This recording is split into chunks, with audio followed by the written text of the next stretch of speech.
Good day, students. Welcome to Physics 1000, the physics of how things work. I am Joshua Hoffbauer, and I'm going to be your instructor for this summer session. I was actually a PC student myself. I graduated with my physics major in 2014, and now I'm back lecturing physics at my alma mater. And I'm very excited to be able to work with you all this summer. This is my first time teaching a summer course with Presbyterian College. That combined with the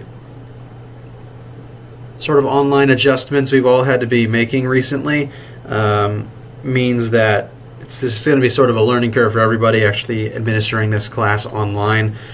But I promise I'm going to work with everybody to make this a good and positive experience. I'm going to get you through this class, and you are going to learn physics. One brief note of admin, just as you guys start to meet me and as we start interacting, I do not technically possess my doctorate yet. So, therefore, you don't call me Dr. Hoffbauer, because that is not true. You can call me Mr. or Professor Hoffbauer. A lot of my students will call me Prof. Hoff. Whatever you guys are comfortable with, but just disclaimer, I don't have a doctorate, so I try to point that out when I can. So, the way that the lectures are going to work for this class is I'm going to be posting recordings of the actual lecture content so that you guys can watch it when you can and re-watch it when you can and if you need to. That way you know, just for the learning material, you don't have to constantly be, showing up at a particular time. We don't have to slow things down with being in a video call just for all of the learning. So these video lectures are going up as a way for you to be able to access the information when you need to, as many times as you need to. And our call sessions, the actual, class time, I will be available in our classroom call. There's a code to access a Google Meet call, which I have put in the syllabus, and I have listed on the introductory tab of our Brightspace classroom for this course. We're going to have, currently I have our call time scheduled from 1 to 3 every weekday afternoon. 1 a.m., that's 1 p.m. to 3 p.m., that's only 2 hours, every single weekday. And the purpose of this class is not for you to, the purpose of those calls is not for you to have to show up for every single minute of those calls every single weekday. The purpose of those calls are kind of more like office hours study sessions. I'm posting these lectures so that you can watch them when you need to, when you can, and refer back to them when you need to. The calls will be for if you have questions that you need answered, if you've watched the lecture but you need some more information, some more examples about a particular topic, some help working through something, questions about how to do a certain problem or a certain lab activity. And you can drop in and out of those calls as needed. Again, you do not have to show up for all 2 hours. You don't have to be on camera, on microphone for 2 hours. They are come as you need to. So during that gap of 1 to 3 p.m. every weekday, you can enter the call to ask any questions you have, have work examples with me, get clarification, and as soon as you have everything you need, you can leave and come back later if you have to. Additionally, you can also email me anytime. I will try to read and get back to you on any emails you send me as quickly as possible. My email, you can just reply to emails that I will be sending you as part of this course. My address is also on the syllabus, and the syllabus is on the Brightspace classroom. I'll be sending out some introductory emails as well that you should have received by the time you're watching this video. These videos will go up as I go through the chapters with you guys. There's going to be about 11 chapters that we're going to cover in 1 month. And so we're going to do about 1 chapter every 2 or 3 days. And so a new video lecture like this one for the next chapter will be available at a maximum of 3 days out from when you watch the last one. And my general recommendation is for you to be able to, within that 2 to 3 day period of a chapter starting, you need to watch the video lecture, do the homework, do the lab, do the quiz, and come to the calls to ask any questions you have. Every chapter will have one video lecture, which will contain all the information for that chapter. Every chapter will have one homework assignment, one quiz, and one lab associated with it. Our homeworks and our quizzes we are going to do through an online assignment tool called Sapling. It should have been listed as part of when you signed up for the course, that everyone needs access to the Sapling service. Your homeworks and quizzes will be assigned, done. You're going to do your homework through the online tool and graded through Sapling. There will be one homework and one quiz per chapter. There will be about, again, 10 chapters within this 1 month. So every 2 to 3 days, you should have begun and finished the next homework and quiz.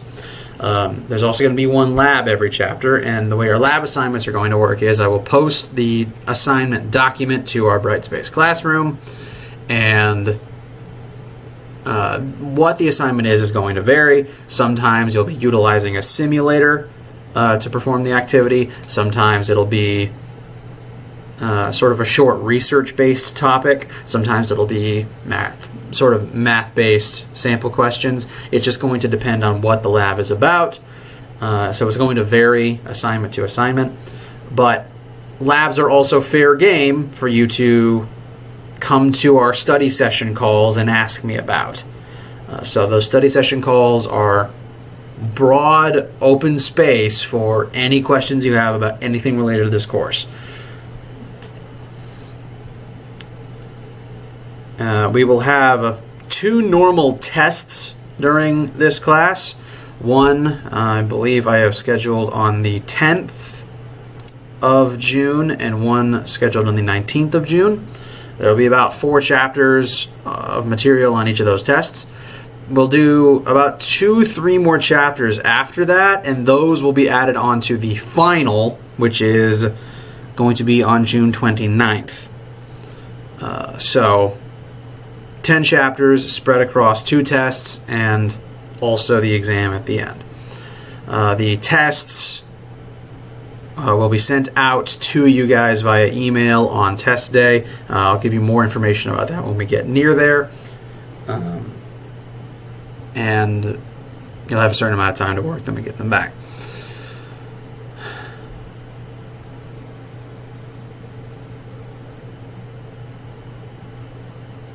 We're all having to sort of adjust on the fly, given the recent quarantine. We're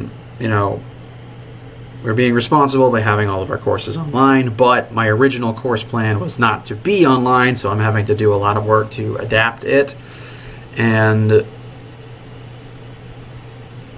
I'm going to be working hard, doing my best to make sure that this course is a good course for all of you guys, a good learning experience, so that you can learn the material that you need to be able to get through this course, to be able to then move on to the rest of your academic future.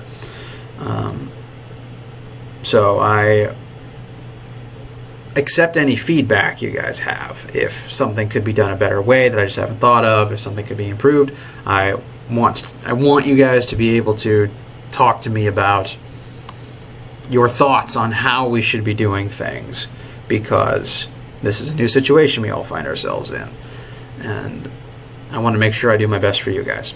So, welcome to Physics 1000. It's going to be a good month, and I look forward to working with you all. The rest of this video is going to be material from the Chapter 1 notes. What I'm going to do for the notes is, every single chapter, I'm going to post notes in the form of a PowerPoint presentation that will be on the Brightspace Classroom. You can access it at any time. And in addition to those notes, these video lectures, we are going to step through the notes. I'm going to lecture to the camera. You can watch it back anytime. And as I'm going, I'll mention what slide I'm on, what example we are working. And so these videos will sort of be a companion piece to the actual slideshows. And so every 2 to 3 days there will be a new slideshow and a new video lecture. I recommend you download the slideshow and go through it with the video lecture. So have, if you've got 2 separate screens, have one up on each screen. At least have them both tabs available open at the same time. And the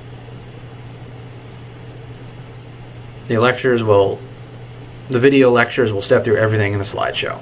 And so the rest of this particular video is going to be material it's going to be going through the notes for Chapter 1, which is our introductory material about the scientific method and the basic motion formulas that we're going to be using for the rest of the semester.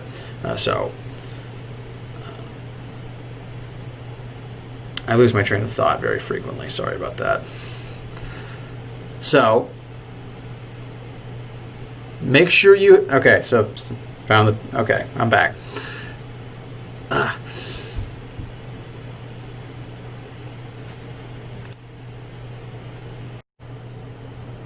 So, we are now going to start going through our Chapter 1 slideshow. Those notes will be posted at the same time as this video, in the same tab. This video will be uploaded to YouTube. You can watch it on the YouTube channel I have dedicated for all of my lectures. Have the video playing at the same time as you have the notes open. They are a companion to each other. I'll tell you what page we're on at any given moment. And we're just going to go through the Chapter 1 notes right now. Chapter 1 is going to be about the scientific method and motion. We're going to start with motion, and in the next couple of days we will step things up from there. But at least for right now, for the beginning, let's get started. I do recommend everyone have a calculator on them. Not sure how a leaf wound up in my backpack. So this is my personal calculator. It's an older Texas Instruments model. You guys don't necessarily need a graphing calculator like this one for this class. This is just the kind that I have. There's a nice big screen that I'll be able to hold up to the camera. But you will be needing a calculator, especially if this is a physics class, there's going to be math. Have a calculator on hand. So, we're beginning to go over the Chapter 1 notes now. So, the first page is just the title card. The second page, slide number 2, we're talking about physics itself. This is a physics class, so question 1 is, what exactly is physics? And the simplest answer I can get to is physics is studying the universe. Physicists are people who examine the universe, ask questions about, why it does the things that it does, why do these certain phenomena repeat themselves, can we categorize and predict them? And everything a physicist does is to that end of trying to understand the universe. The key word there is trying, because as hard as we try, we'll never completely understand everything with our mortal brains, and that's okay. Physics, the laws of physics as written by physicists, are just our best guess at how the universe works. And sometimes we have to go back and fix things, because we are human, sometimes we make mistakes. Physics is our best guess at how the universe works, but physics as we currently have it figured out works pretty well. So these formulas that we're going to be talking about, these physics principles that we're going to be going over, will help to explain the world around you and why things work the way they do, why things happen the way that they do. We're going to use math to that end. Physicists use math in their description of the universe. We quantize things to be able to understand and predict them, and our formulas show the relationships between two or more things, how they interact, how they affect each other. If you move on to the next slide, slide number 3. Now, I know as a physicist that most of my students are never going to be physics majors. I was one of the few people graduating from my high school class who had any remote interest in physics, and I know most of the people I teach here at PC aren't going to become physics majors, and that's okay. But physics is still important for everyone, every single person to understand. Even if you never pick up a calculator again in your life, even if you have no interest in science as a profession at all, you still live in this universe. Meaning that the factors that affect how the universe works are going to affect you. You live in this universe, and physics is studying the universe. So if you can understand physics, any physics, that will help you better understand the universe that you live in and how to best make use of the things around you. And occasionally how to stay safe. Once you understand what electricity is, it helps you not get electrocuted. So, you've actually been doing physics your entire life because you live in a world, this universe that physics is studying. Every time you do anything, your brain is subconsciously doing physics calculations to make that thing happen. Every time you move your own arm, it takes a certain amount of force to move the mass of your arm to a certain point and then to stop it and keep it there. Your brain is doing those calculations subconsciously without your conscious mind realizing. Every time you are driving a car and you make a left turn, you are doing calculations in your head about how hard do I have to turn the wheel to turn at this certain radius at this speed. Every time you open a door, you are using the door itself as a lever arm, causing it to rotate rather than just pushing it forwards off of its hinges. Every single thing you do involves physics. You've been observing it your entire life. You have so much physics knowledge deep down in your brain that you've never put words to. You've probably never done any math for it, consciously at least. But your subconscious mind is observing it and using it. My goal here is to help you guys put words and numbers to the physics you already know deep down and help you understand what you already know and how you can use it to help your life no matter what sort of job you end up having. And that is my goal for you guys in this particular class. Moving on to slide number 4, basic tips about the homework and the quizzes as well. Our homework and quizzes will be on the Sapling website. We are going to be doing math because this is a physics class.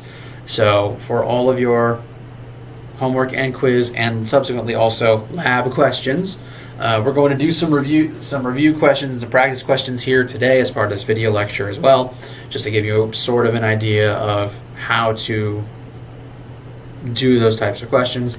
My general advice for a physics question is, first you need to read the problem. You always have to read it first of all.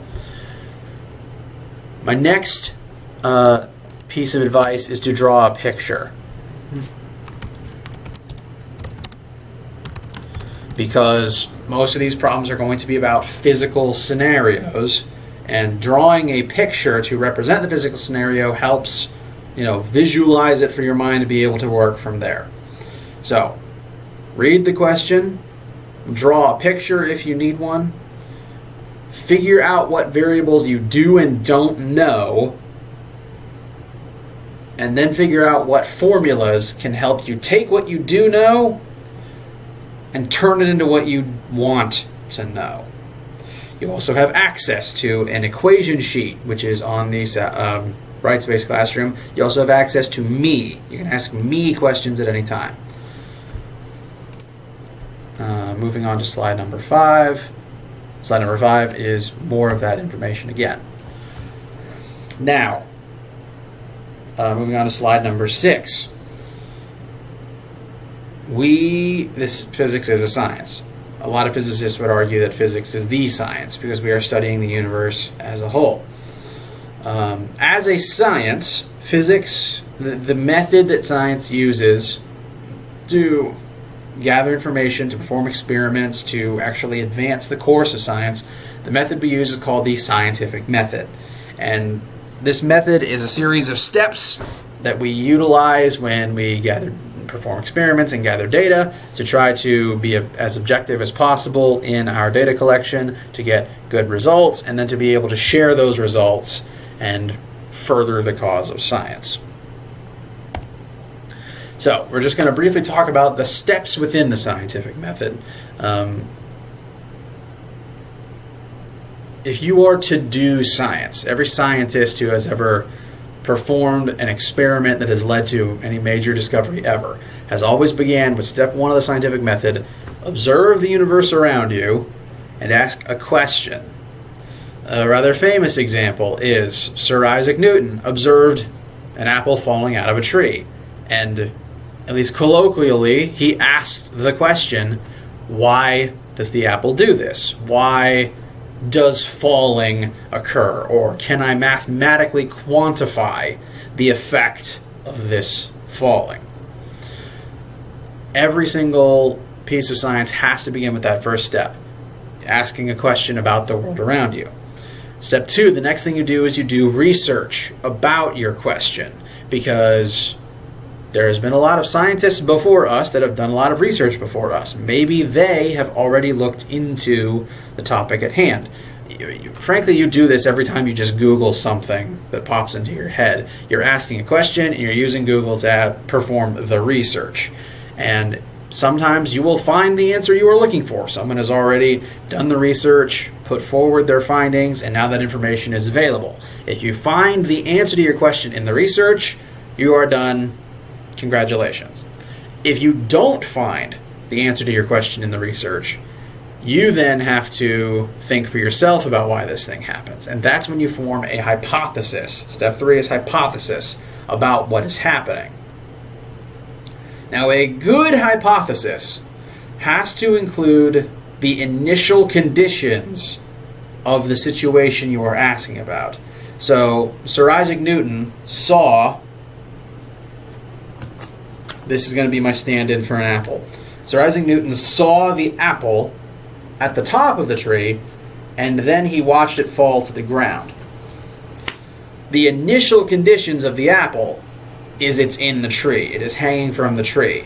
Its final conditions are it is on the ground. A good hypothesis has to list the initial conditions of the object. Newton's hypothesis was the apple falls from this starting height down to the bottom of the tree due to some accelerating effect of gravity. His hypothesis had to list that this began at the top of the tree. If Newton didn't see the apple fall, if he just walked up to a tree and found an apple on the ground, technically he doesn't actually know how the apple got there. He doesn't know the initial conditions. His hypothesis would be incomplete because he didn't know where the apple originated from. He couldn't perform an experiment saying the apple would fall from here to here without knowing that it was up there to fall down. You need to know the initial conditions to adequately write your hypothesis. Once you have your hypothesis, you need to devise and perform an experiment to test it. In order to perform a good experiment, you again need to know your initial conditions. You need to know what variables need to remain constant. You need to know what variables you are going to manipulate to see if they affect the result.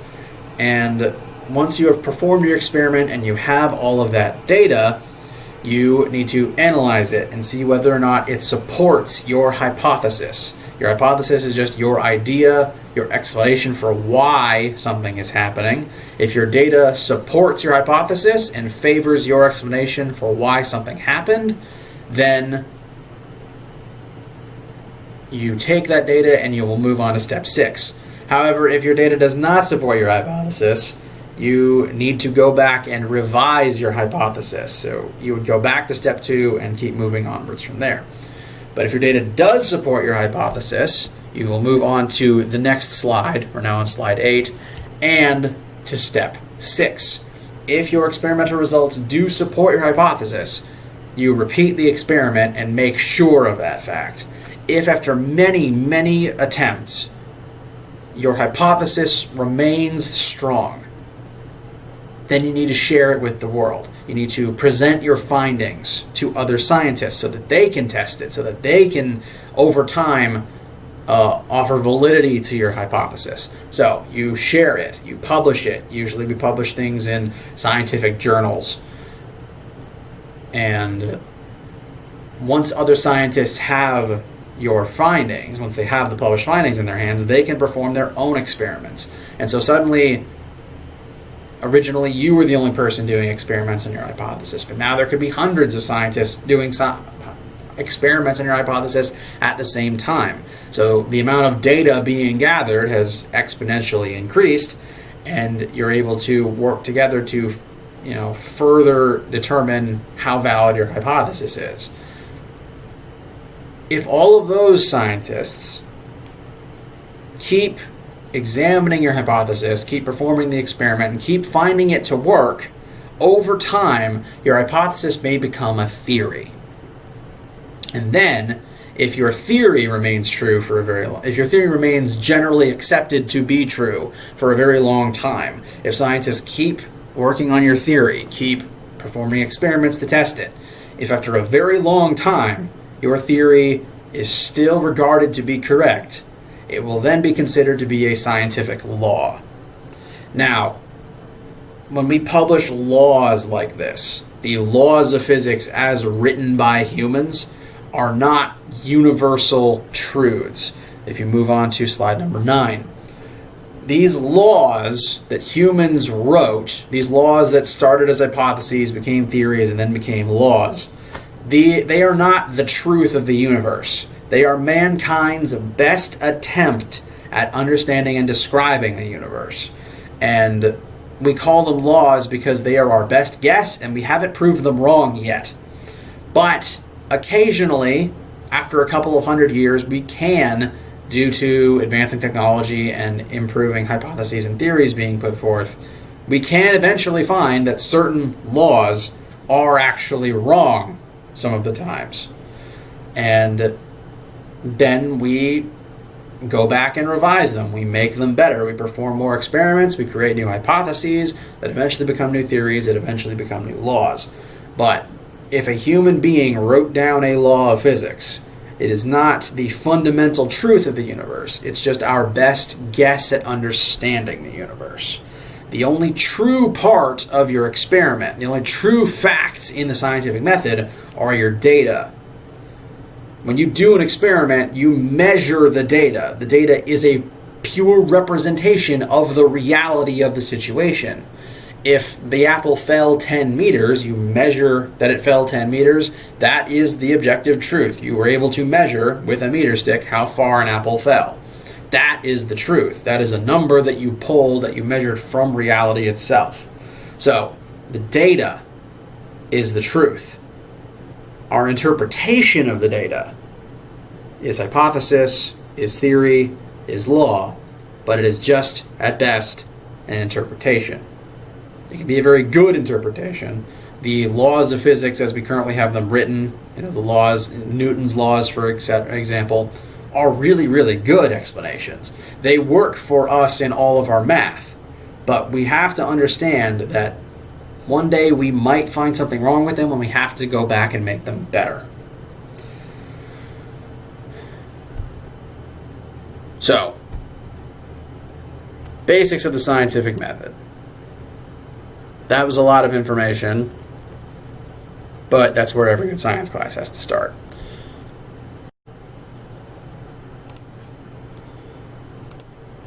So, scientific method is how we do science. Physics is a science, but physics specifically, we like to use numbers in our studying and explanation of the universe. So, we are going to be doing a lot of math during this class. So, we're going to do a very quick sample question as practice for that math. This is a unit conversion question on slide number 10. We're on slide 10 now. So, we're going to do a very quick unit conversion problem just as sort of a warm-up practice example.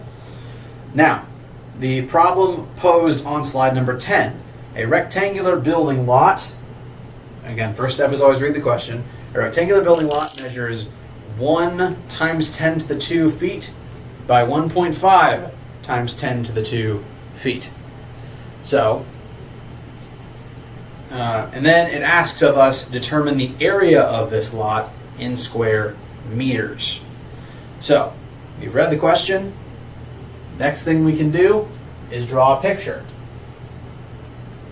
So this is our square lot. We're going to say that we are looking down on this lot from above. The short side of this lot is 1 times 10 to the 2nd feet. The long side is 1.5 times 10 to the 2nd feet. These are the physical dimensions of our lot. We have drawn a picture to represent this lot itself. So we know the length. So I will say the length of the lot is 1 times 10 to the 2 feet. The width of the lot is 1.5 times 10 to the 2 feet. What we want to know is the area. So over here, we've already drawn our picture. I'd say our next general step for any physics question is you list what you know and what you don't know. Sorry, my W came out a little funny there. We know the length of the lot. We know the length of the lot. We know the width of the lot. We want to know the area of the lot. Now, the question does ask us, it wants that area in meters squared. Meters squared. Now, meters is the metric unit of length. I have here in my hands, this is my goofy meter stick that I keep. Yes, it is a sword. So, the actual meter stick part of this is 1 meter long, and meters are the metric unit for length. We measure length with meters and with meter sticks. This is not a yard stick. Yard sticks are 3 feet long. This is a meter stick, slightly different. So, in physics, we tend to use the metric system for all of our units. The metric units that we will, just the ones that you would have heard of by now, for length, we measure in meters. Mass, you measure in grams. And volume, you measure in liters. So in America, we tend to use the imperial system instead of the metric system. The imperial unit of length is feet, and I have attached to my meter stick a regular foot-long ruler. So this is 1 foot, but this is 1 meter. So there is a pretty substantial difference. In America, we tend to use feet for length. In America, we don't usually talk about mass all that much. We tend to refer to an object's weight more often than not here in the U.S. Weight and mass are 2 separate things. Weight is a measure of the force of gravity acting on your body. Weight is a force. Mass, however, is a measure of how much matter is inside of an object. That is independent of the force of gravity. And we will be measuring mass in units of grams. Volume, the metric unit for volume is liters, but the imperial unit for volume is gallons, or at least one of the imperial units for volume is gallons. Just to remind you what all of these terms mean. So, meters is the metric unit for length, and in physics we really like to use the metric system. So we're going to be converting a lot of units to the metric system. We're going to begin that today with these numbers. Now, these numbers are in feet. We want them to be in meters. So what we need is a conversion between feet and meters. And I'm going to give you that conversion right here and now. Conversions, you will be provided with any conversions that you need. Don't worry. So 1 meter is equal to 3.3 feet. This 1 meter stick that I have here is the same length as if I stacked 3 of my standard rulers ends to end, well, 3 and then a little bit more of my standard foot-long rulers end to end along its length. This 1 meter stick is 3.3 feet long. And this is the conversion that we can use to turn these measurements into meters. Now, the way that I usually do that, the way that I will set up a conversion, is first thing I'll do is I will write up the number that I'm starting with. We're starting with 1 times 10 to the 2 feet. And then I'm going to use this conversion as a fraction. This conversion, this side is equal to this side. These two things are equal to one another.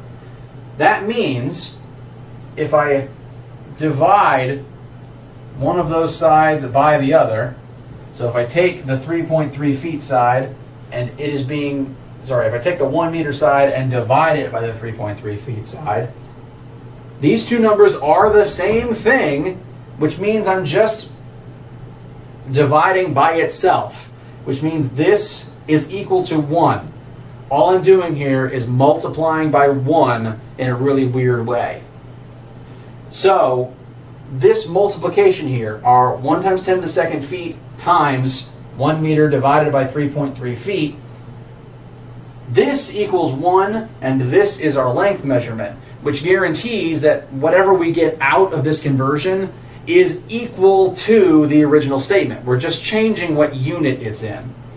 And I have arranged our fraction in this particular way so that the feet down here cancels with the feet up there. That leaves our only unit remaining as meters.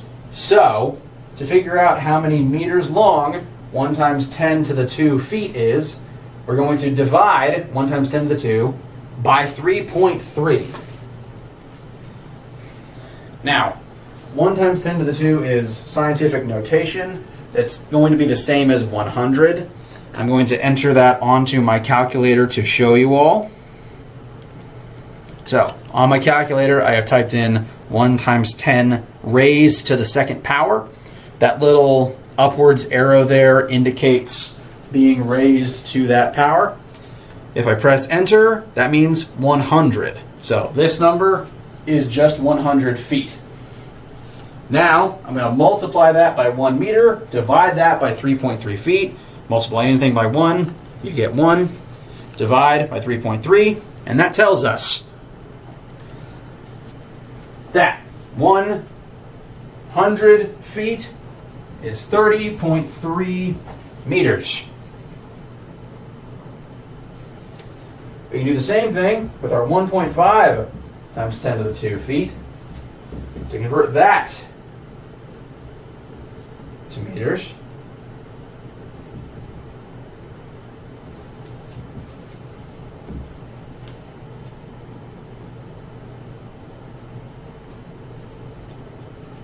And that's going to be 45.45 meters long. So we have just converted our feet into meters. That means we can come over here and rewrite these in as an equivalency. We have just converted the units we already had into different ones. So this many feet is equal to this many meters. This many feet is equal to this many meters. Now, we know the sides in meters, and the way that we find area from the two sides is we just multiply the two sides together. So, to find our area, we're going to multiply the length times the width. To make sure we get meters squared, we have converted our lengths to meters, so that when we multiply the meters by each other, our answer is in meters squared. So, we're going to take our 30.3, multiply it by our 45.45.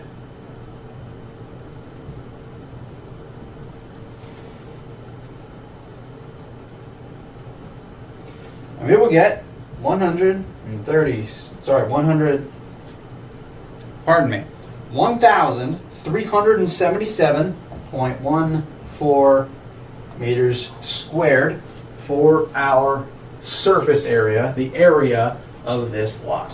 So, practice with unit conversions and basic, remembering the formula for area.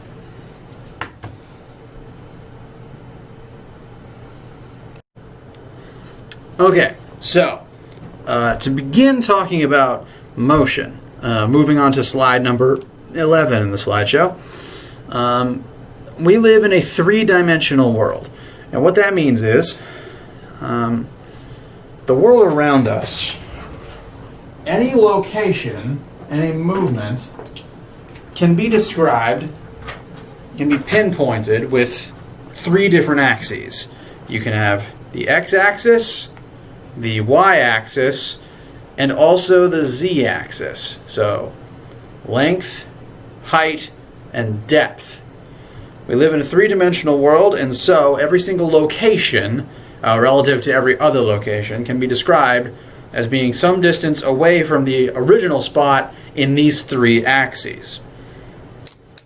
Now, 3D math can be hard, so most of this class is going to be about one dimension, and one-dimensional problems are simply forwards and backwards in a straight line.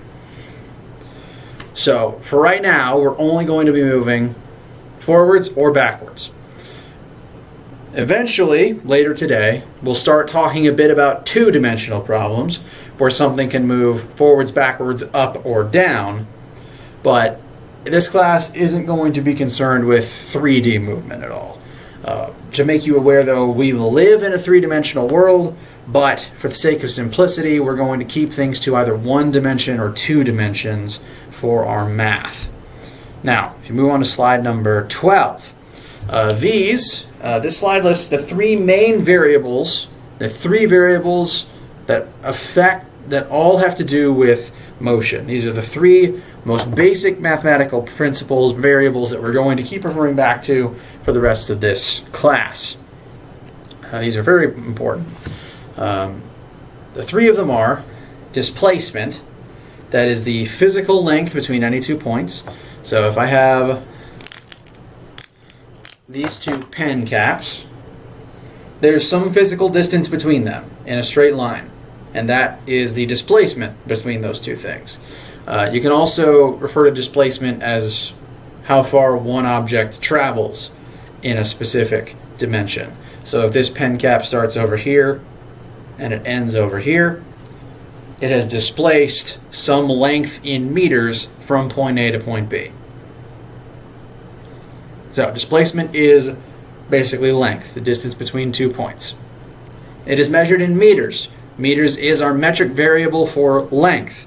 We're going to be using meters and other metric units for all of our length measurements. Next, say this cap is moving, 1 meter along this axis. So one-dimensional movement, just moving 1 meter to the side. Our next variable, we talked about how far it moves.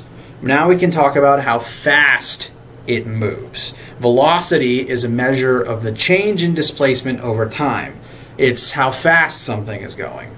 So let's say it takes me 1 second to move this pen cap 1 meter from where it began. It moved 1 meter in 1 second. So its velocity would be 1 meter per second. If it moved 2 meters in 1 second, it moved twice as much distance in the same amount of time. So it's twice as fast. It moved 2 meters in 1 second, its velocity would be 2 meters per second. Say it moved 1 meter in 2 seconds. It went the same distance, but it took twice as long. So 1 meter divided by 2 seconds gives it a velocity of 0.5 meters per second. So velocity is the rate of travel. Next, if you've ever driven a car, you know that that car is not always going to stay at the same speed. When you first turn the car on, you are parked, the car is at 0 miles per hour. But if you put it in gear and start moving forwards, you will accelerate from a velocity of 0 up to some other velocity as you begin moving in a direction. Acceleration is a measure of the change in velocity over time. Now, velocity is how fast you are going. It's speed, basically. But acceleration is a measure of the change in speed. the change in speed. So if your car starts at 0,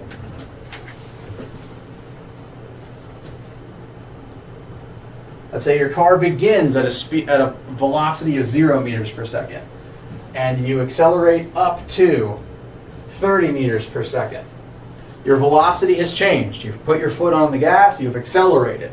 You were at this speed, now you're at this speed. So your speed has gone up by 30. Let's say that it takes this car 5 seconds to do this. So you put your foot down on the accelerator for 5 seconds, and in that 5 seconds, you accelerate from 0 up to 30. Your acceleration, you want the difference in the velocity divided by the difference in time. I'm going to draw this actually.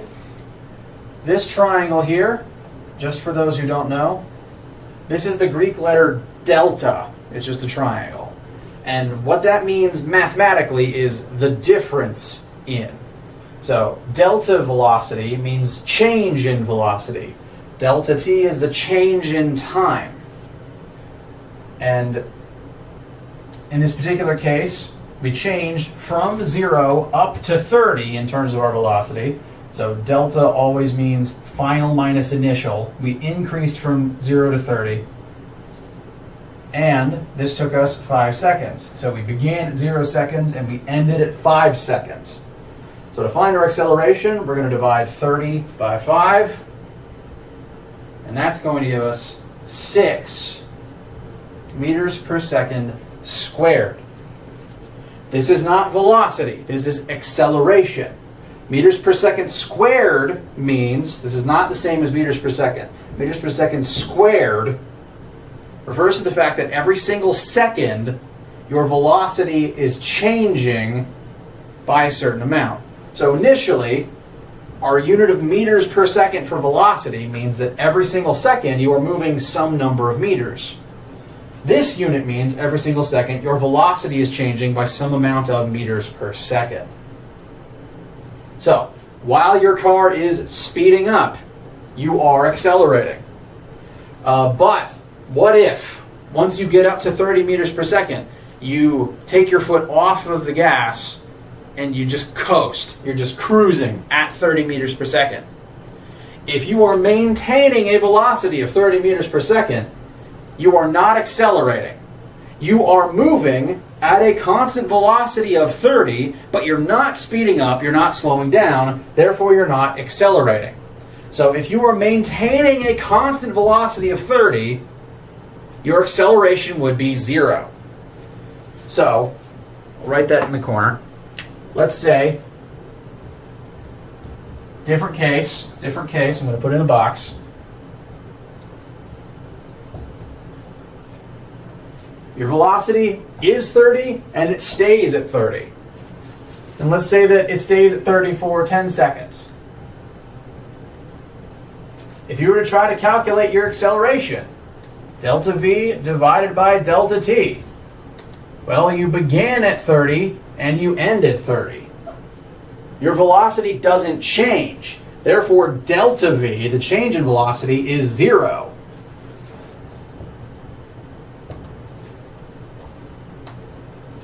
So if your velocity stays the same, your acceleration is 0. That is a very important thing to note. Acceleration is not the same thing as velocity. It is the change in velocity. Velocity is to displacement as acceleration is to velocity. One small thing to be aware of, you can accelerate backwards. Let's say you started your car parked, you are not moving, but instead of accelerating forwards, you hit the gas with the car in reverse and you start going backwards. Now, positive 30 a second ago means that you were moving forwards at 30 meters per second. Negative 30 means you're going backwards at 30 meters per second. Now, how this would change our answers here, you keep this negative sign, you add the negative sign onto the 30, and that's going to change our answer to negative 6 meters per second squared. You can accelerate backwards. You can accelerate backwards. And since acceleration is defined as any change in velocity, you can accelerate regardless of whether you are speeding up or slowing down. If there is any change in velocity, whether or not velocity is getting bigger or smaller, you are technically accelerating. If you are slowing down, that counts as acceleration. So, our three main variables that we're going to use to describe motion, just motion, in one dimension. We have displacement, which represents how far apart 2 points are, velocity, which represents how fast something is moving, and acceleration, which represents how that object's velocity is changing with time.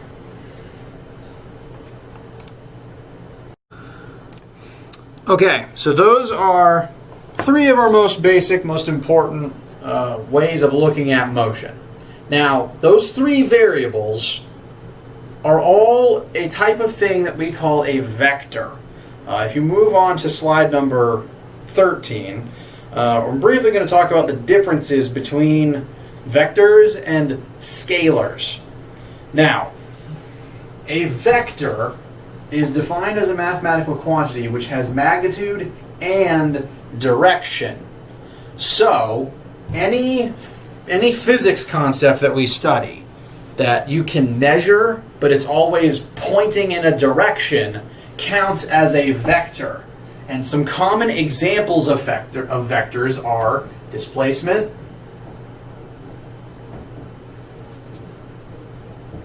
velocity, and acceleration. We also have things like force. You've all exerted forces before. And whenever you push on something, you have to push it in a direction. If you move somewhere, you have to move in a direction. These are vectors. They all have a direction attached inherently. And it's important to notice what that direction is. So when we write out vectors, so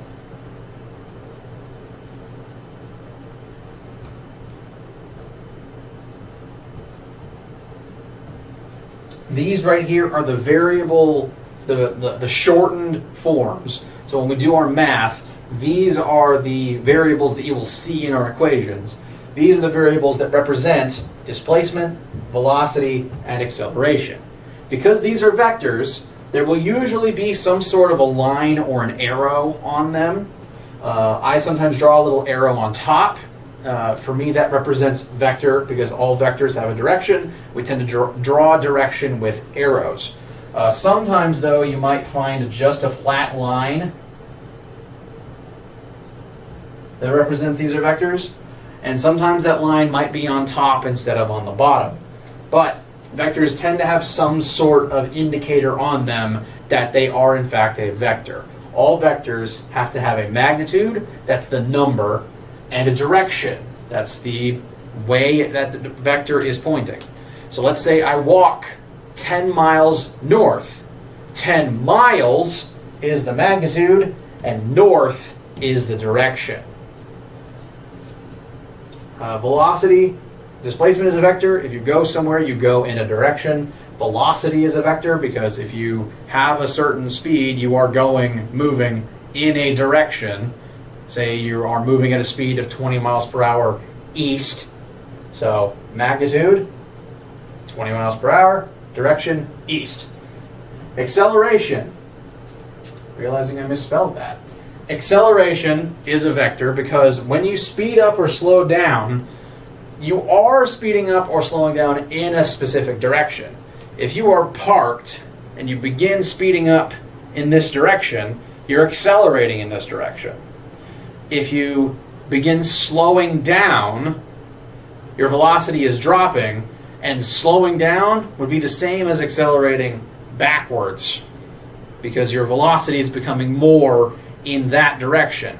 You were going this way, you begin slowing down, and so your velocity begins approaching zero, which is in the opposite direction. So acceleration is a vector. The acceleration does have to point somewhere.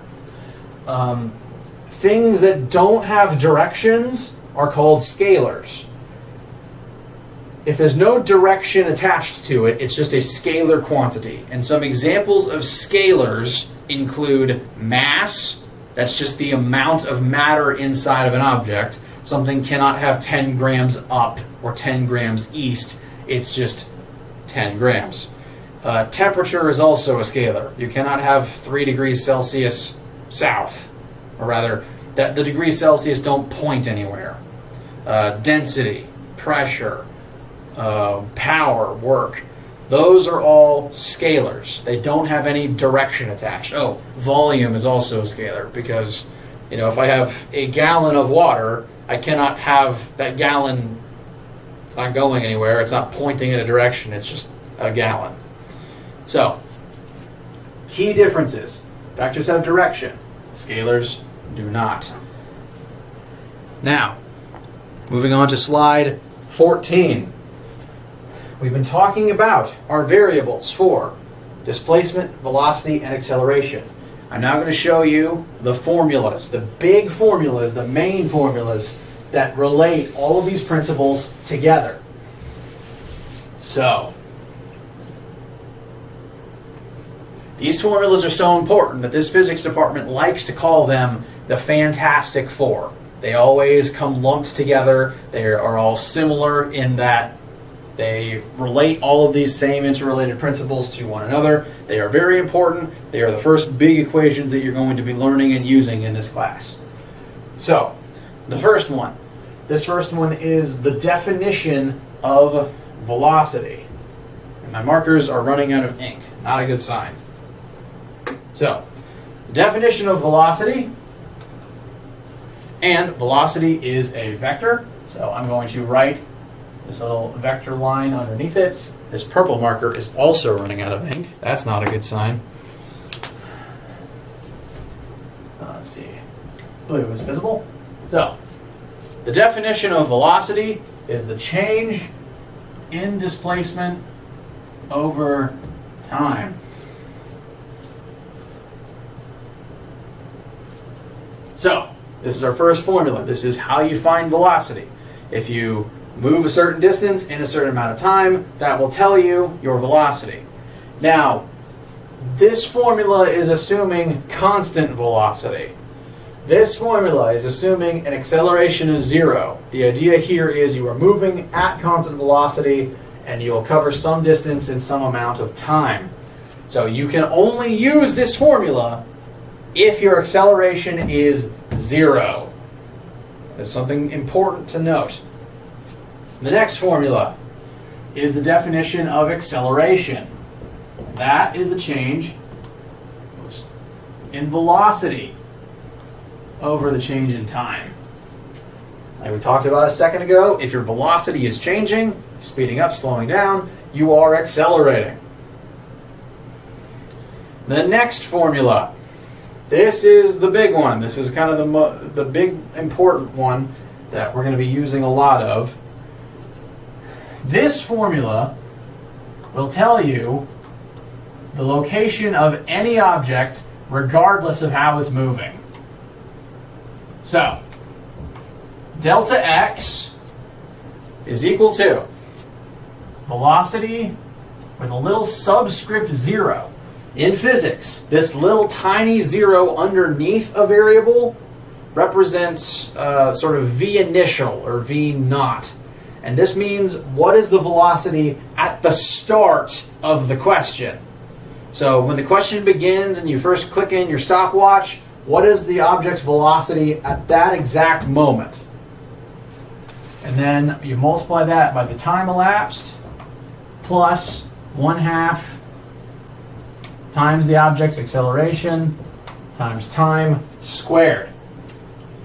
What this formula is useful for is figuring out where an object ends up, where it is going, based on how fast it was moving originally, how fast is it accelerating, and how much time has passed.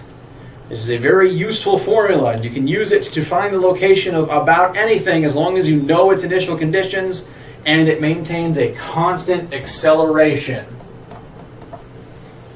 Our last formula is sort of a combination of a few of these other formulas. So, anything with a subscript 0 is the initial velocity. Anything with a subscript f is the final velocity. Final. So, how fast something ends up moving at the end of the experiment squared is equal to how fast was it originally moving squared plus 2 times the acceleration times its displacement. This slide lists it as d. Sometimes we use x. I don't want to be confusing there. That represents the displacement, which is how far did it move as it was accelerating during this particular question. What this formula is for is figuring out the difference in velocity of an object as it accelerates and moves some distance. That is the purpose of this formula. And these 4 formulas are going to be very important. So, I'll leave them on screen for a second. This is slide number 14. We're going to use these in a minute in one of our first big sample questions. So, we'll get started on that in just a sec.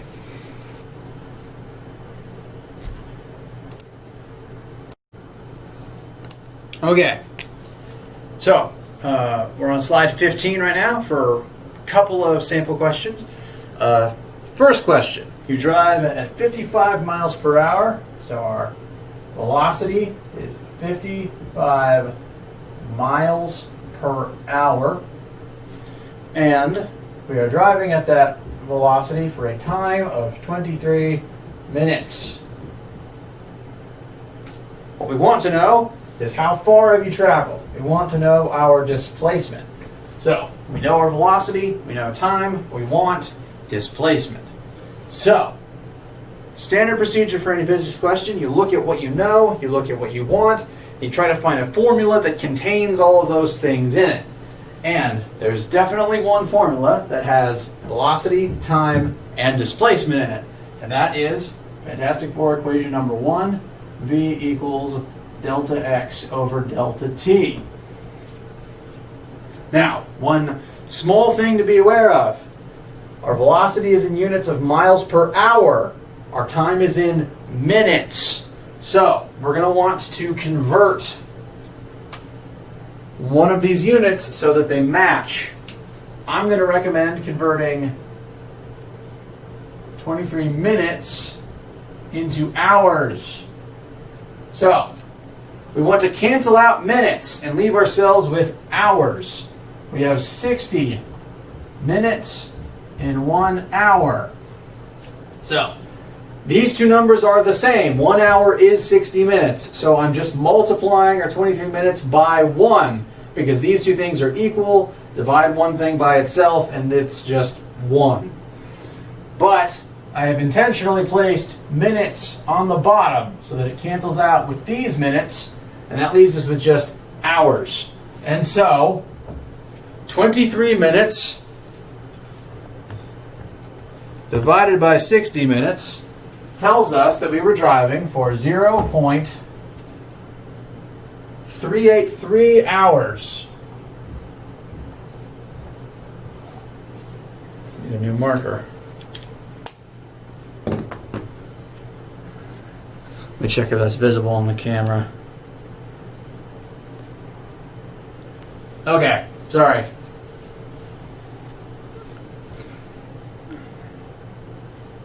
Tracking something invisible with my head in the way is not very good. I apologize. So,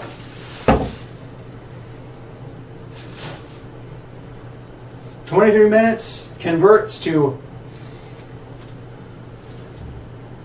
0.383 hours. So, we can use that instead of 23 minutes for time.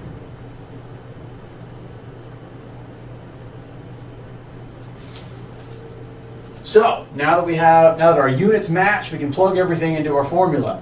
So our velocity is 55 miles per hour. We want to find out our delta x. Our delta t is 0.383 hours. Now, we want x by itself. So to do that, we're going to have to multiply both sides of our equation. We're going to do a little bit of algebra here. Multiply both sides of our equation by 0.383.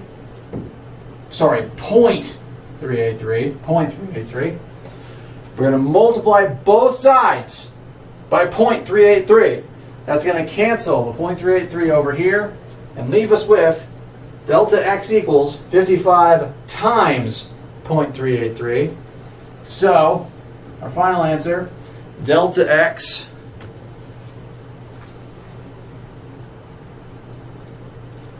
is equal to 21.083 miles.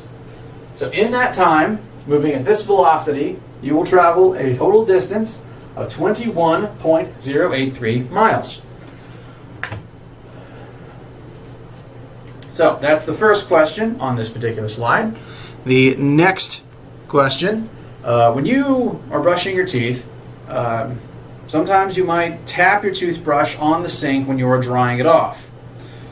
The reason this happens is, again, due to the principles we've already discussed. When you do that, when the toothbrush hits the edge of the sink, the toothbrush accelerates from some speed to 0. The toothbrush stops when it hits the sink.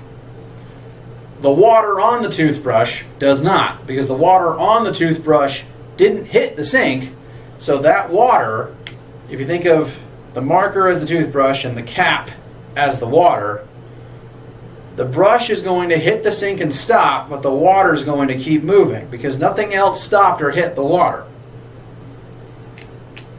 The next question on this slide. When you ride a spinning carousel, so you are on a carousel, you are spinning around on some distance from the center.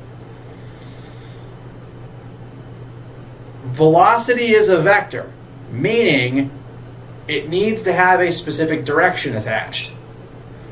If you are on the edge of the carousel, moving around and around, you might be moving at the same speed, but your direction is constantly changing. Here you're moving forwards, here you're moving sideways.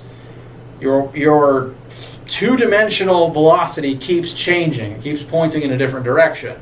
So, you are accelerating on a carousel because you are constantly turning. So, first one on the slide is a math example. The next two on this slide are just a couple of concept items. Slide 16. We are beginning to discuss gravity. Now, again, you've been doing physics and observing physics your whole life. Gravity is a phenomena that you are familiar with. You have observed things fall. You have observed that gravity is pulling down on you and all the other objects on Earth's surface.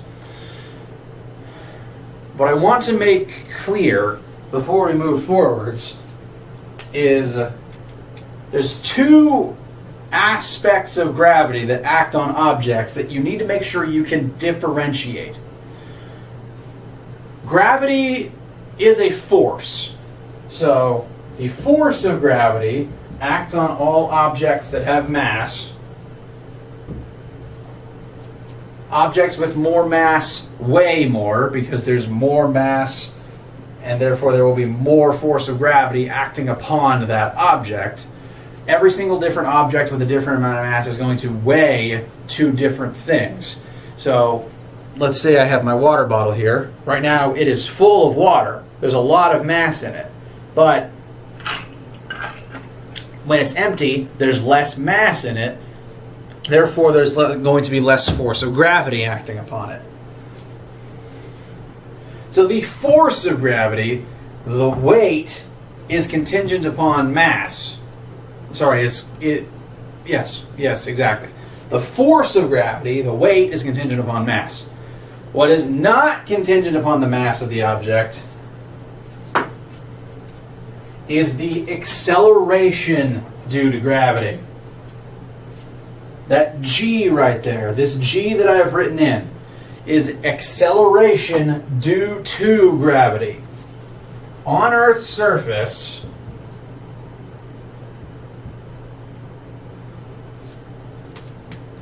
ignoring air resistance, on Earth's surface, all objects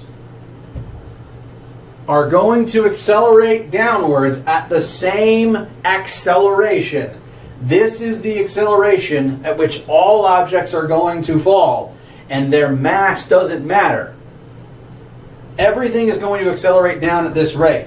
So any problem that mentions an object falling, accelerating due to gravity, this right here, this g, represents the acceleration due to gravity. So gravity is a force that is acting on us, but that force is causing things to accelerate. So the weight, the force of gravity pulling down on this marker makes it accelerate towards the floor. Now, I can tell you guys, this marker and this apple weigh two different amounts. They have two different masses. But if I drop them both at the same time, and I'm going to try to drop them into my chair,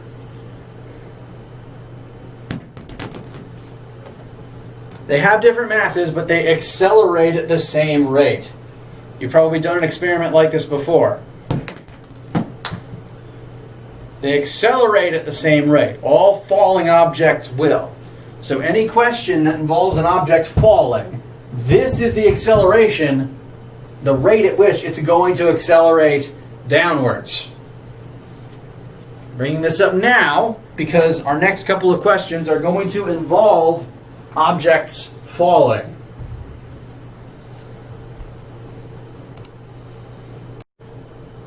Okay, our next sample question is going to involve an object that is in free fall.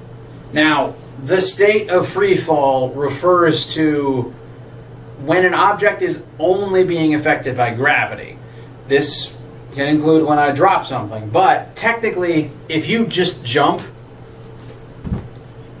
you are in free fall. You are falling the second your feet are no longer on the ground.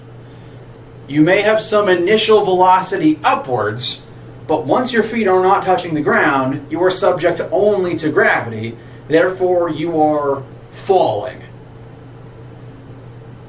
The second you are no longer touching the ground, and nothing else is exerting any forces on you besides gravity, you are falling.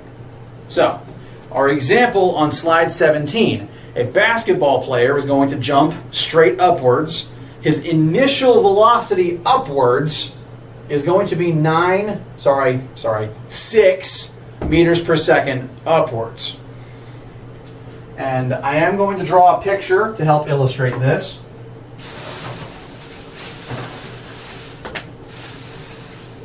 What I'm going to draw here is I'm going to represent the flight path of an object. So I'm going to throw this marker across the screen. I'm going to throw it upwards and forwards just so that it forms an arc. So I'm going to represent that arc shape on the board really quickly.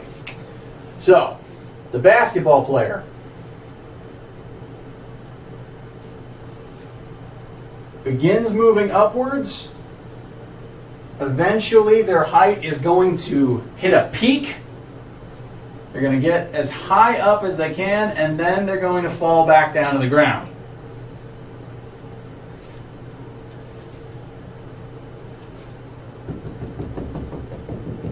Now, the starting and stopping points are the same height. This basketball player begins with their feet on the ground, they will end with their feet on the ground. So,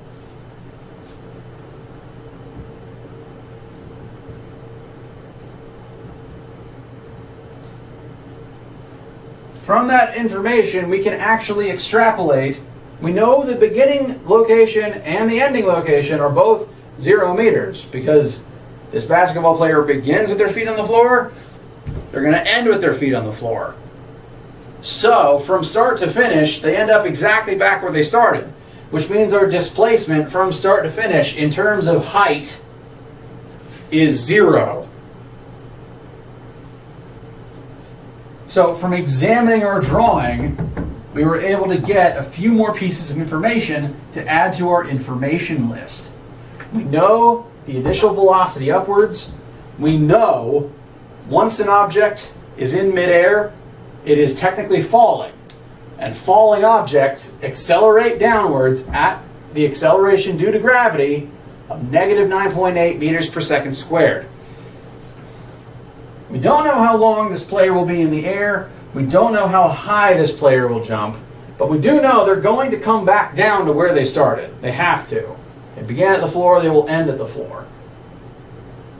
So, our first question is, how much time did the player spend in the air?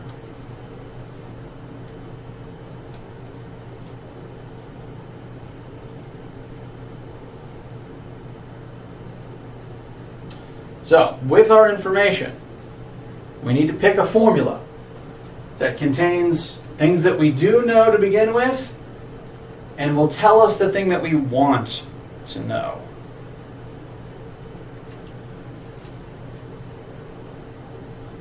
So, the formula I'm going to recommend here is Fantastic Four equation number 3. Change in displacement is going to equal velocity initial times time plus 1/2 times acceleration times time squared. So this equation, the change in location of the player, basketball player, is going to equal the initial velocity times however long the experiment lasts plus 1/2 times the acceleration times however long the experiment lasts squared. We know our change in location because at the beginning we start on the ground, at the end we end on the ground. So our delta x is actually going to be 0. 0 minus 0 is 0. We know our initial velocity is 6 meters per second upwards. We don't know what t is, that's what we want to find, plus 1/2. Now, because we're jumping upwards, as soon as we leave the floor, we are going to accelerate at this rate due to gravity. So this will be our acceleration. Now, something to note. Even though the basketball player has jumped upwards, the entire time they are still going to be accelerating downwards. Once their feet leave the floor, they are subject entirely to the force of and the acceleration of gravity. Gravity is going to be pulling them down the entire time. Even when they are still moving upwards, they are still accelerating downwards. You are still falling.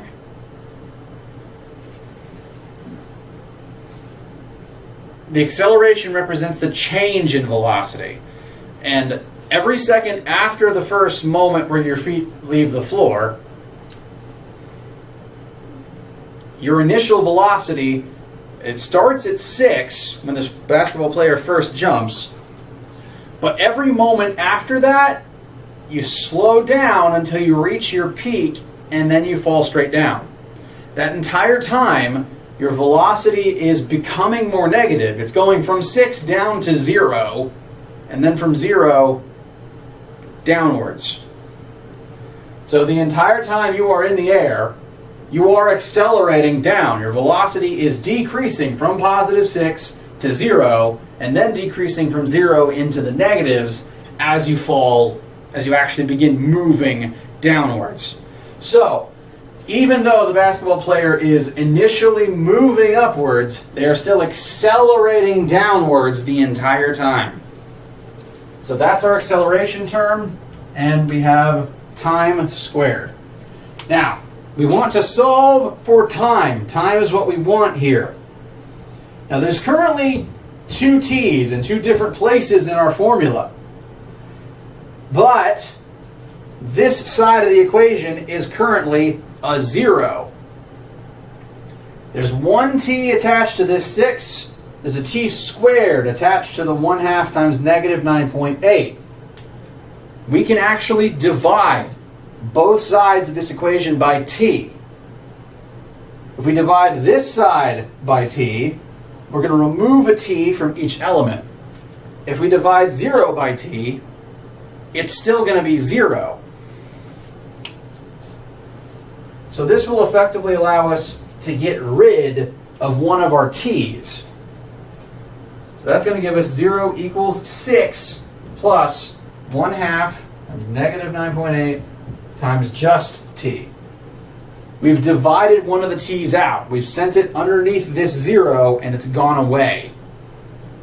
This means now there's only one t left to solve for and we can get a numerical answer. So I'm going to do a little bit of algebra. We want the t by itself. So to begin doing that, this whole term has the t attached. I'm going to leave it where it is. And that means I'm going to bring the 6 over to the opposite side. I'm going to subtract 6 from both sides.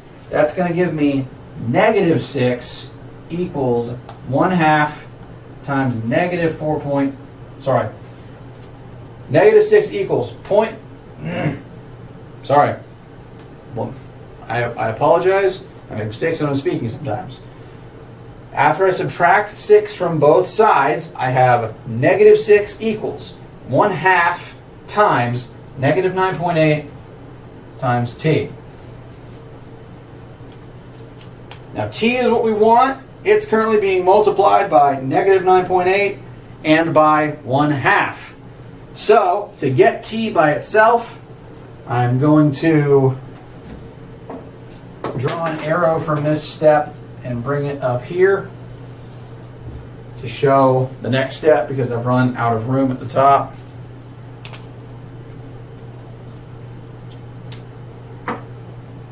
I'm going to divide both sides by both 1/2 and by negative 9.8.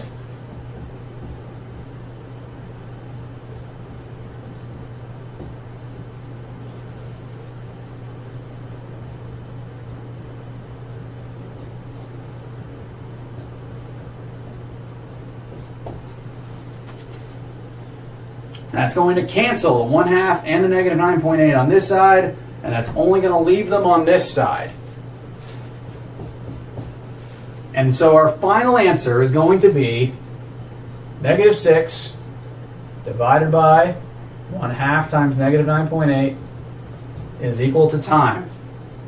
Now, there's two negatives in here, but we've divided a negative by a negative, so that negative is going to cancel. So, negative 6 divided by 1/2 times negative 9.8. And I'm just going to show you guys how I entered that into my calculator. I press enter. And that will tell us that our basketball player was in the air for 1.22 seconds. Which is actually a very good standing tall jump, standing high jump. So, that is the answer to part 1. This is how much time the basketball player stayed in the air. Excuse me.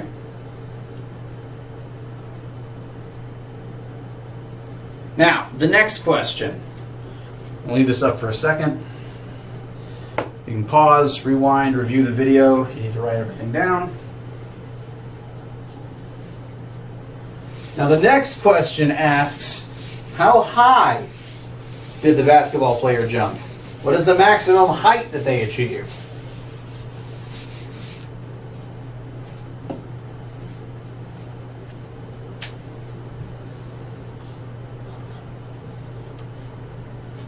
Now, height is displacement. It's just displacement upwards. So, don't think you need to find a formula with an h in it. You can find a formula with an x in it because the height is a displacement. It's just a vertical displacement. So we need a formula that will tell us displacement based on any combination of our initial and final displacement, our time, gravity, or our initial velocity.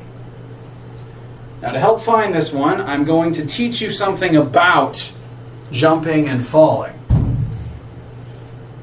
When I throw this apple up in the air, it's going to rise until it reaches a certain point.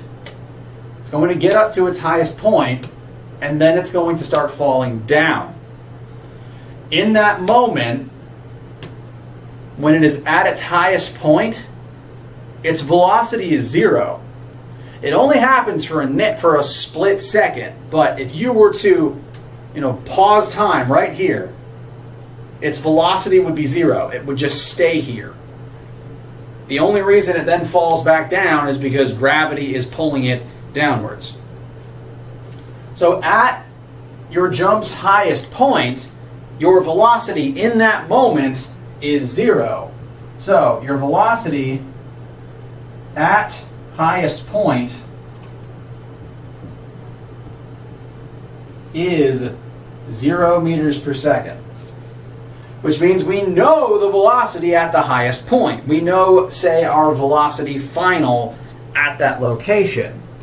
And so the formula that I'm going to recommend using for this is Fantastic Four formula number 4.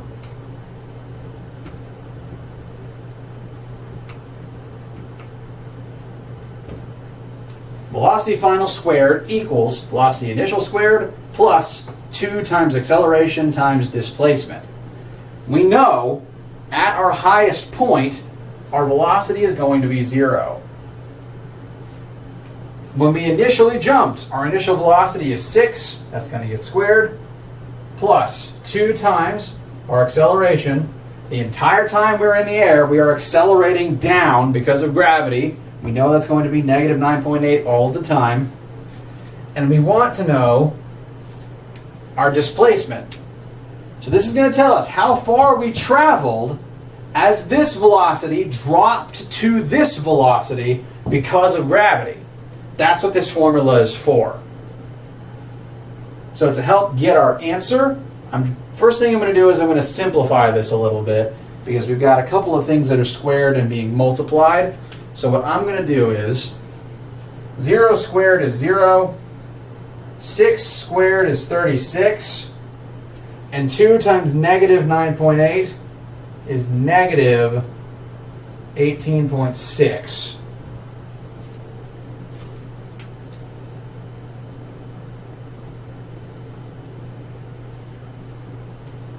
So, we want x by itself. The first thing we need to do is subtract 36 to the other side. So that's going to give us negative 36 equals negative 18.6 times x. Now to get x by itself, we just need to divide both sides by 18.6. Negative 18.6. And I keep running out of vertical room, so I'm going to bring this upwards again.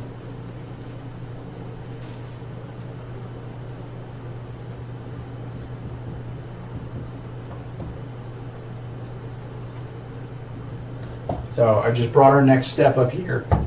So if you divide both sides by negative 18.6, that will give us our final height.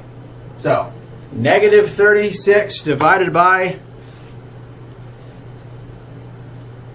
negative 18.6, just to show you my calculator.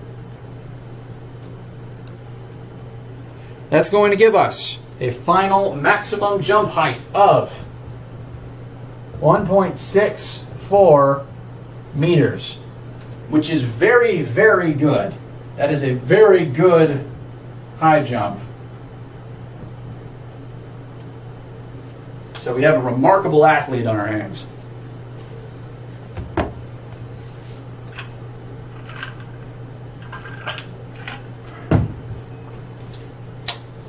So, with that, at this point we have utilized all of our Fantastic Four motion equations, and we have talked about a situation where an object is in free fall, where gravity where gravity is what is making you accelerate throughout the entire process. We're going to talk about one more situation that's going to close out this part of the notes. And it's going to involve falling as you move forward at the same time. All right, so that sample question we just did was on slide 17. We're now on slide 18. We're going to talk about a thrown object. Now, if I throw something, I throw it out of my hand, it's still falling. Like the second it leaves my hand, it is falling. And when it is falling, that means it is accelerating. All my markers are losing all of their ink, and it's really frustrating. The second it leaves my hand, it is falling and accelerating downwards at negative 9.8 meters per second squared the entire time. It doesn't matter if I drop it, it doesn't matter if I throw it upwards. The entire time it's going to be accelerating at this rate. Now, if I drop something straight down, its initial velocity is 0. It starts at 0 and then it begins accelerating downwards. If I throw something, its initial velocity is not 0. It has some other initial velocity as it falls. But something to be aware of is that if I throw something sideways, out of my hand towards the right, it will keep moving to the right as I throw it, but it's only going to accelerate downwards. What I'm going to do real quick is I'm going to take two markers. One of them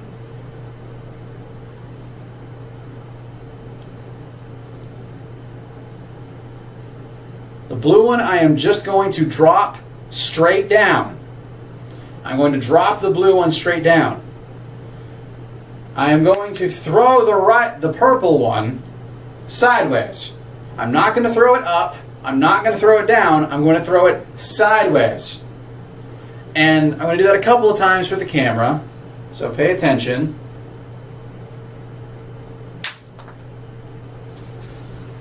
Now I want you to pay close attention to how they compare vertically.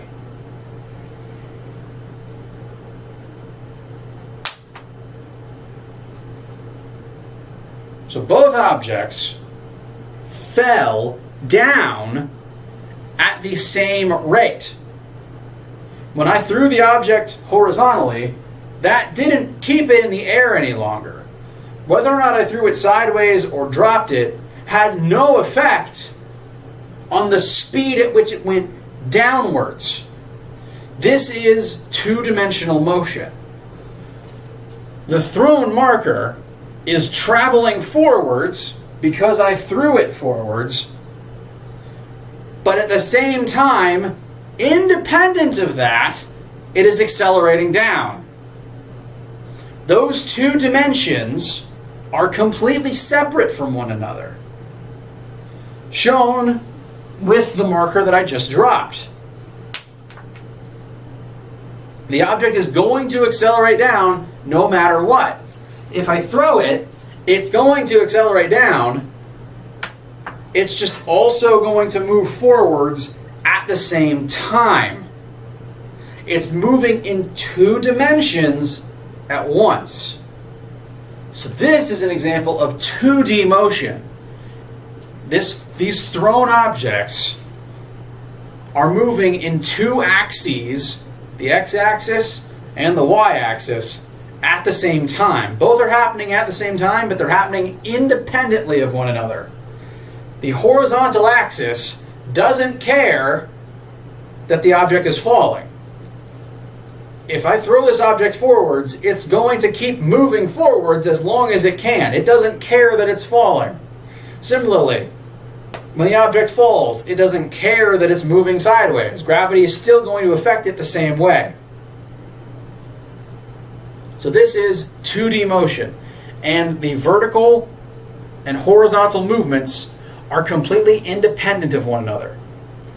As an example of this, if I jump up and down, no amount of jumping up or down will ever make me go to the right. My vertical movement is completely separate from my horizontal movement. No amount of vertical movement alone will ever move me to the right. Just like it doesn't matter how fast I throw any of these markers to the side, they'll still fall down at the same rate.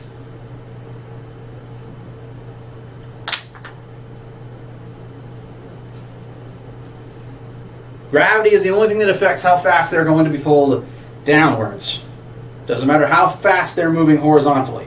Only gravity is going to affect them in the vertical axis, and only the speed at which I throw them horizontally is going to affect them in the horizontal axis.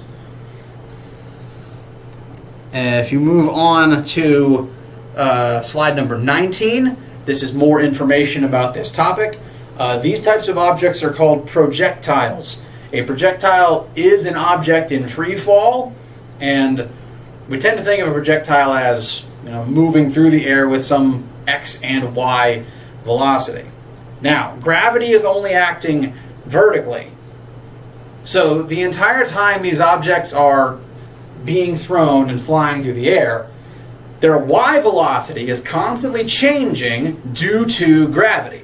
And the graph on slide 19 shows this. At every single point in that object's trajectory, its vertical component, the vertical arrow, is changing. Its vertical velocity is initially upwards, but it eventually slows down and becomes 0, and then it points downwards and it keeps increasing downwards. But notice the forward x components on every single one of those dots doesn't change, because gravity is a vertical acceleration. When I throw something horizontally through the air, gravity cannot affect it horizontally, because gravity is a vertical phenomenon. So that means there's no acceleration in the x-axis, meaning that its horizontal velocity will remain constant.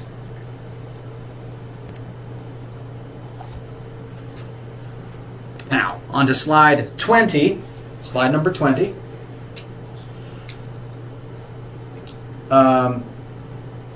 For this specific scenario, where an object is launched at some height above the ground, and it begins moving forwards as it falls down, the two axes are going to exist separately. The horizontal movement, the horizontal movement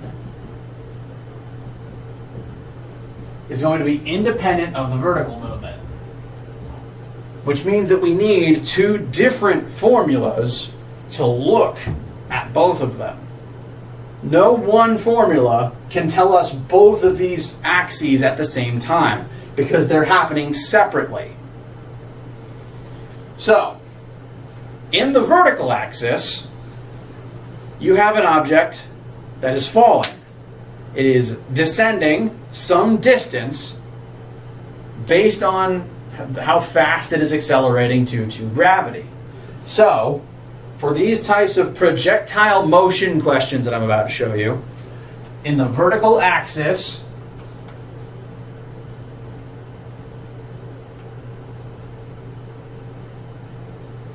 you want to utilize the third Fantastic Four equation.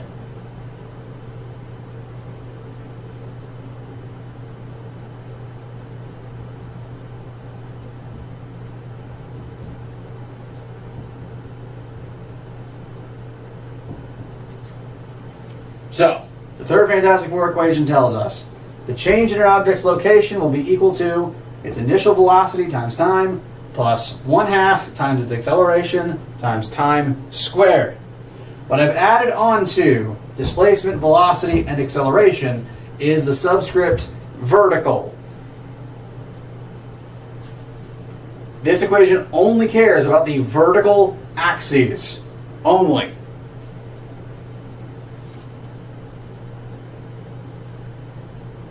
Meanwhile, in the horizontal axis, there is no acceleration horizontally on these markers as they move through the air. Gravity cannot make things accelerate sideways. Therefore, there is no acceleration in the horizontal axis for a thrown object. And when something is moving at a constant velocity,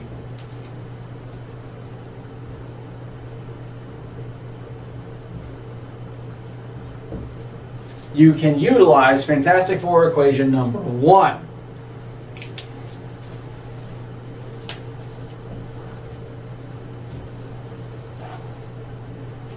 So, this formula here, velocity equals displacement over time, assumes there is no acceleration. And there is no horizontal acceleration due to gravity. When I throw something with a forward velocity, it's going to keep that forward velocity the entire time. Nothing will speed it up or slow it down in the horizontal axis. So, we've been working one-dimensional questions, but now we're going to start doing two-dimensional questions. And the key to these is you have to keep your axes separate from one another. If a variable is vertical, you cannot use it in the horizontal side. The only exception is time. And that's because time is a scalar. You cannot have 10 seconds up, you just have 10 seconds. Time has no direction involved. So, since time is a scalar, time is the same between both of these equations, but everything else that I've written a horizontal or a vertical under can only be used in the horizontal side or the vertical side. We're going to practice this now. So, slide number 21. You stand at the top of a 9-meter tall cliff. So I'm going to draw us a picture as I'm explaining this. You stand at the top of a 9-meter tall cliff.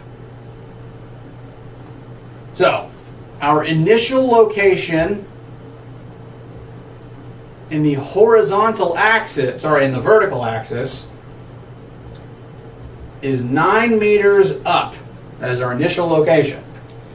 We then throw a ball horizontally at 21 meters per second. So, our velocity initial in the horizontal axis is 21 meters per second. That is the horizontal velocity. Horizontal.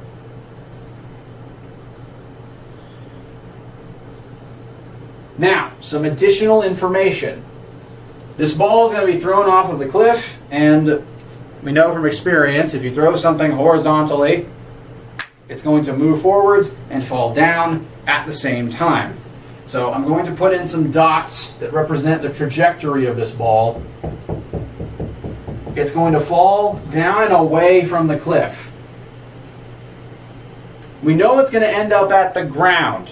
It's going to hit the ground. So we know its final vertical location is going to be the floor.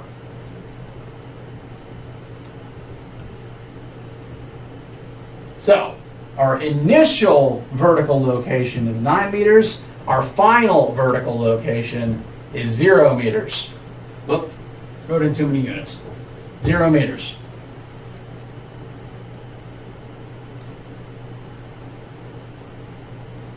We also know our vertical, keep in mind vertical, acceleration due to gravity. Because this object is in free fall, this is going to be the vertical acceleration acting upon it.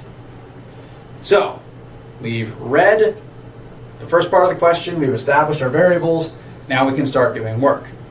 The first question we're asked is, how much time will pass before the ball hits the ground?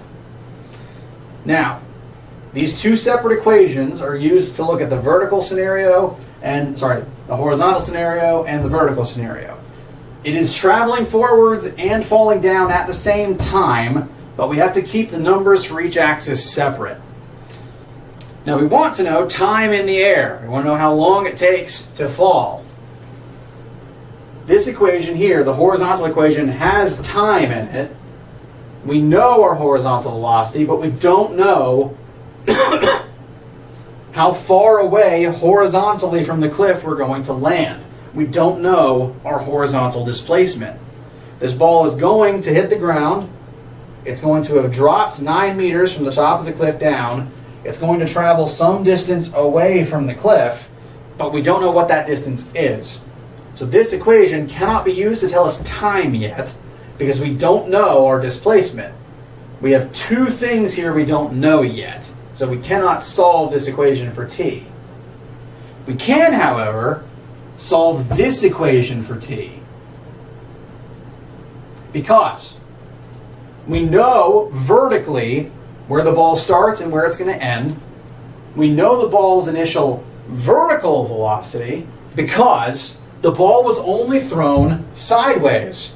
This 21 meters per second is only in the x-axis, meaning our initial velocity vertically is 0. So we do know that for a fact, meaning we have a number to plug in here.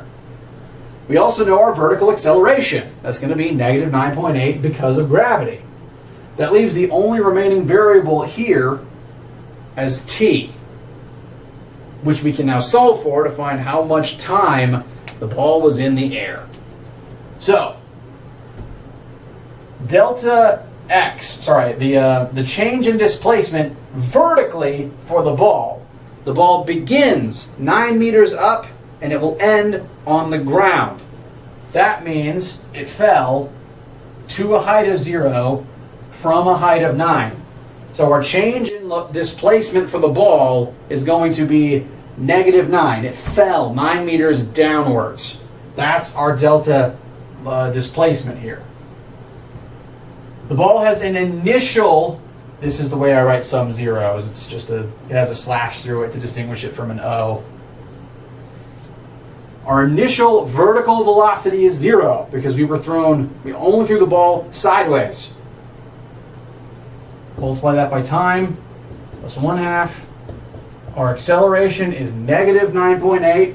We are falling down at this velocity, at this acceleration, and then times time squared.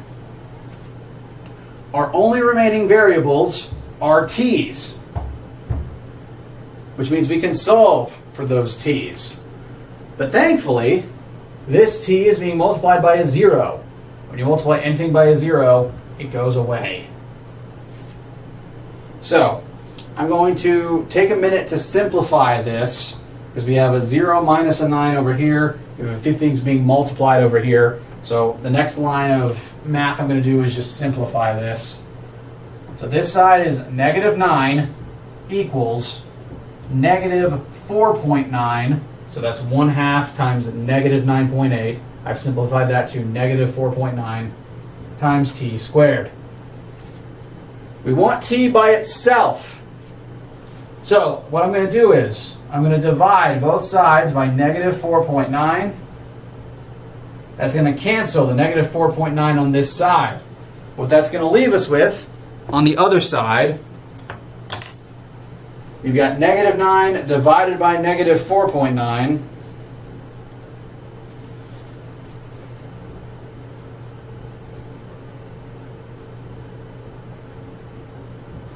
That's going to give us positive 1.84.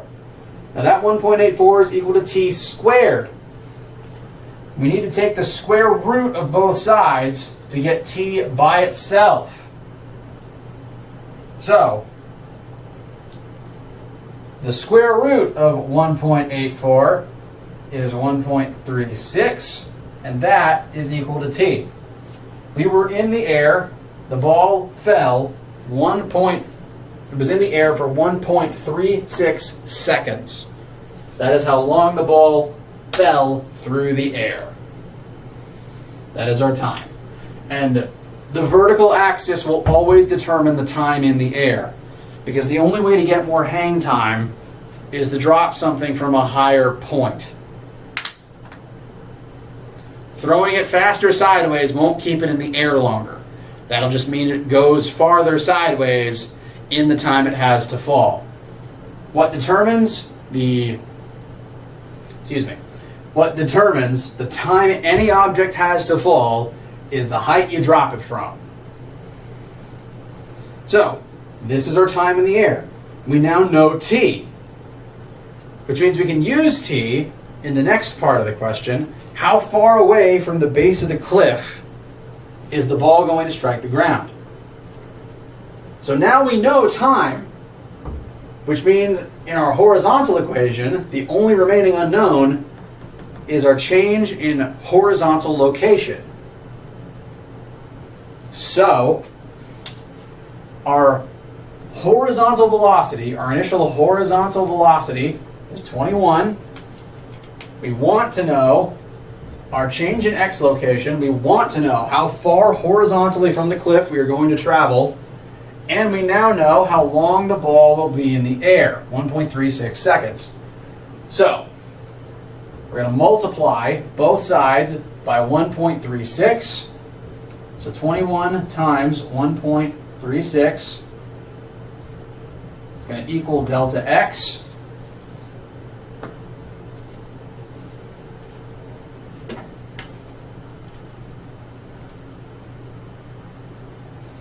And that is going to equal 28.56 meters. So, the ball flew 28.56 meters horizontally away from the cliff. This is how far it was able to travel horizontally in this amount of time. And so, you can use this method to figure out how far from a cliff an object is going to fly, which is useful for planning trajectories and trying to hit targets.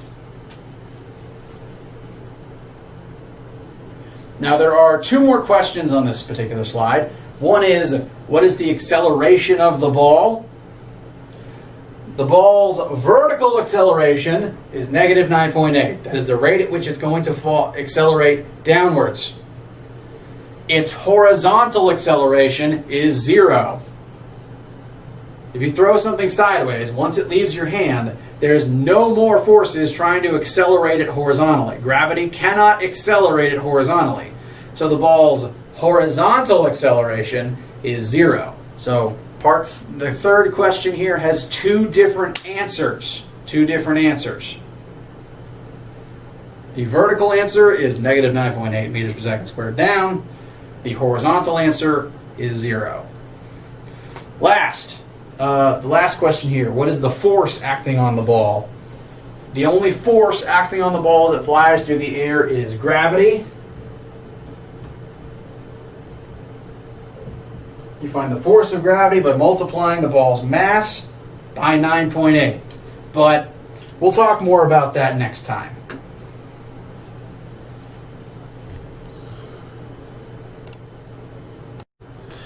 All right, everyone. Congratulations. That is the first, all of the math for the first chapter of Physics 1000 this summer. Y'all are doing great. Please rewatch and rewind this at any point, and please attend our class calls if you have questions. Come ask me your questions, and email me anytime if you have any questions. I will be available to you to help, because I know sometimes my board can be hard to read. Sometimes I might speed through things because I don't have your faces here to gauge reactions. These recordings are so that you have something you can go back and watch whenever you need it. We will be able to go through all this information in detail in the class calls. So if you have questions, if you need help understanding all of this, please attend those. We will further dissect things here, go at a nice slower pace for everyone to be able to process everything.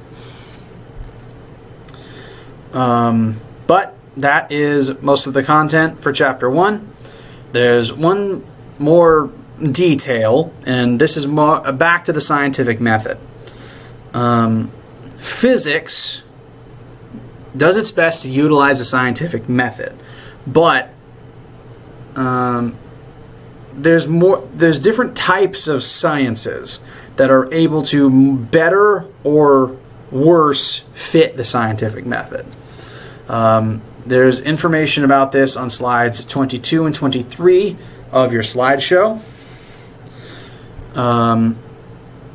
Physics is an operational science.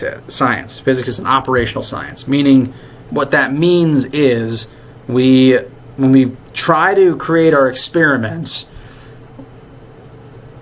physics is at its best when it is treated as an operational science, when it is being done operationally. And in order for a science to be operational, you need to know the initial conditions of your experiment. So a moment ago, our initial conditions for this question: the ball was on top of the cliff and it fell to the bottom of the cliff.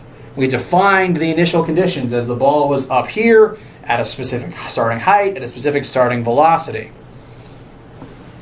Physics is at its best. The scientific method is at its best when you know the initial conditions and operationally create your experiment and your hypotheses around that. Now, say for instance, we never actually saw the ball at the top of the cliff. What if we just found the ball down here? We could think about why the ball was down here. We could come up with lots of different hypotheses about how it got there. You know, we could say it got thrown off the cliff. We could say it fell straight down out of the sky. We could say it had always been there. We really couldn't know for certain. We don't know the initial conditions, and so we can't really perform a definitive experiment. Scientific processes that don't know the initial conditions are called historical sciences.